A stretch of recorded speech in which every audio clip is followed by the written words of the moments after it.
Welcome to our Devos this week at the Log Church. Thank you so much for being here. And if you've been following with us, we have been covering the subject of tapping into God's power through prayer. Now, when you hear about the idea of praying, a lot of times that causes us to take pause and say, I'm just not good at praying. I'm not a praying person. In fact, I don't know how to pray. I don't know what to say when I get there. It's just kind of me stumbling over my words or being distracted or kind of looking out the window. And those might be the thoughts you have right now. But I want to give you a little bit of a system that if you don't have a regular prayer time might help you to turn a corner and become really, really balanced in how you approach God in prayer.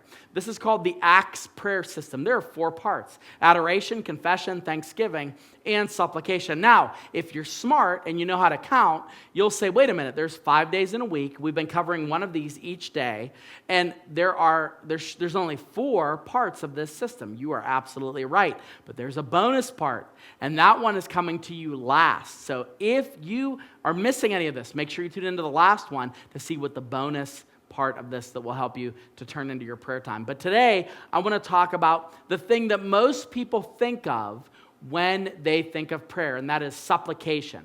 Supplication is simply when you tell God what you need. It's when you tell God what you need. Jesus talked about this in Luke chapter 6 when he talks about our Father who art in heaven. He goes through and he says, give us this day our daily bread. So right in the middle of that, the hinge point is when we start to ask God for things. And all the way up to this point, I haven't told you to do that. The reason why is because I think that prayer should be more about God than it is about you. Sure, there's no way to chart that. So I don't want you to think, well, I asked God things first and I should have adored him more or I should have confessed it. No. Don't make it so formulaic that you don't go to God.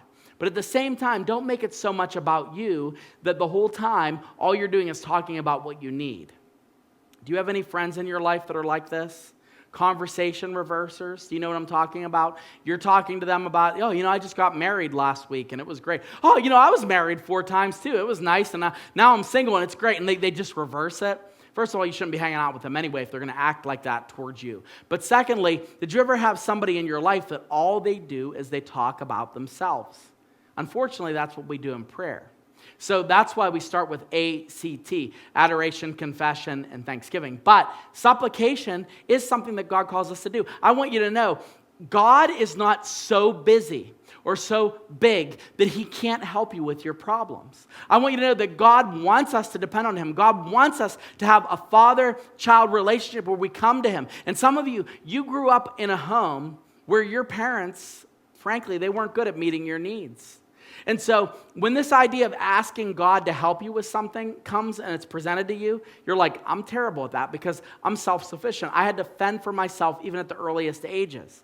But I want to encourage you to pursue a dependent and needy relationship with God. I want to encourage you to really look at what's going on in your heart and think of what you really need in your life.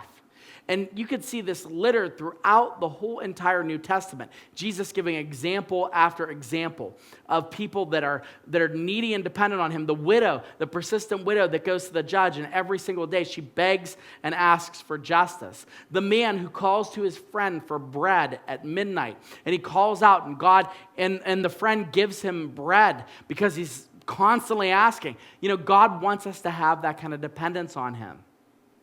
I think one of the reasons why your prayer life is shallow is because you don't realize just how needy you actually are. And so when you go to God, it's like, yeah, thanks for this day. This day was great. You're great. And I'm great. And everything's great. Everything's perfect. And you don't really get into, God, I'm anxious. I'm concerned. I'm worried. And that is why you don't go to God in prayer, because you are leaving out the supplication part. Philippians chapter 4, verse 6. He says, don't be anxious about anything, but in everything by prayer and supplication with thanksgiving, let your requests be made known unto God. So God wants us to depend on him. God wants us to pursue him with that neediness. The quickest way to access God's power is through his pathway of prayer.